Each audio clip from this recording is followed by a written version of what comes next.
बिस्मिल्लाहिर्रहमानिर्रहीम अस्सलाम वालेकुम। आज जो मेरी वीडियो है ये है लिविजान सिरप के हवाले से। लिविजान जो है ये सिरप के फॉर्म में आती है 120 ml में होती है। इसके अंदर ये फार्मूलेशन होती है एल ओरिएंथियन इसके अंदर मौजूद होती है और एल एस्पेटेट इसके अंदर होती है, नेक्ट्रोनोमाइड इसके अंदर होती है और राइबोफ्लेविन इसके अंदर मौजूद होती है। तो आज मैं इसकी कंप्लीट रिव्यू आप लोग के साथ शेयर करने वाला हूँ कि इसके यूजेस, साइड इफेक्ट, डोज, इस्तेमाल करने का तरीका कंप्लीट रिव्यू मैं आप लोग के साथ शेयर करने वाला हूँ।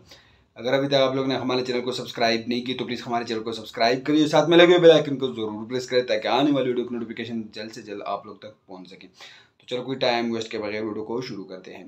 तो लिविजान सिरप इस्तेमाल की जाती हैं, इस सिरप को यूज़ की जाती है क्रॉनिक हेपेटाइटिस में इस्तेमाल की जाती है और एक्यूट हेपेटाइटिस में इसका यूज़ होती है।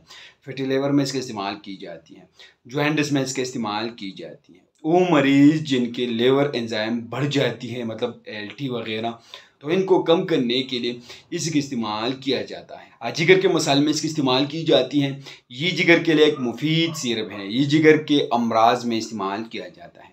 इस दवा को यरकान में इस्तेमाल की जाती है। इस दवा को हेपेटाइटिस में इस्तेमाल की जाती है। दवा जिगर की सिरोसिस में इस्तेमाल की जाती है।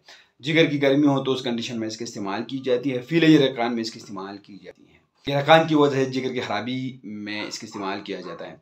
पीली रंगत में इसका इस्तेमाल की जाती है। जिस्मानी कमजोरी में इसका इस्तेमाल किया जाता है। तो इस सिरप के जिगर के तमाम मसाइल में इसका इस्तेमाल किया जाता है। हेपेटाइटिस में इसका इस्तेमाल की जाती है। बिलिरुबिन का लेवल जब बढ़ जाए तो उस कंडीशन में इसका इस्तेमाल किया जाता है। तो यरकान के लिए एक बेहतरीन किस्म के सिरप है। तो इस बेनिफिट्स के साथ इसके कुछ साइड इफेक्ट भी हो सकती है। इसके साइड इफेक्ट से मतली हो सकती है, उल्टी आ सकती है, दस्त हो सकते हैं, स्टोमिक अपसेट इससे हो सकती है, एब्डोमिनल पेन, पेट में दर्द इससे हो सकती है। कंट्राइंडिकेशन, इन लोगों में आप लोग इस सिरप को बिल्कुल इस्तेमाल नहीं कर सकते। जो लोग इससे एलर्जिक हो तो आप लोग इनमें इस्तेमाल नहीं कर सकते हैं। हाइपर सेंसिटिविटी में आप लोग बिल्कुल इस्तेमाल नहीं कर सकते हैं। तो इसकी डोजेस देख, इस्तेमाल करने का तरीका देखें तो बालिग अफराद में इस सिरप को 2 चम्मच दिन में 2 मरतबा दी जाती है। एक 2 चम्मच आप लोग सुबह और 2 चम्मच आप लोग शाम के टाइम इस्तेमाल कर सकते हैं। बच्चों के लिए सिरप के 1 चम्मच दिन में 2 मरतबा आप लोग इस्तेमाल कर सकते हैं। इसमें इंजेक्शन और कैप्सूल भी आती है जिस पर मैं एक अलग अलग वीडियो बनाऊंगा। तो ये लिविजान सिरप की कंप्लीट रिव्यू है। उम्मीद करता हूँ आप लोग की इन्फॉर्मेशन पसंद आएगी। अगर आप लोग इस सिरप को इस्तेमाल कर रहे हो तो पहले अपने डॉक्टर से जरूर मशवरा करें, उसकी हदायत के मुताबिक इस्तेमाल करें।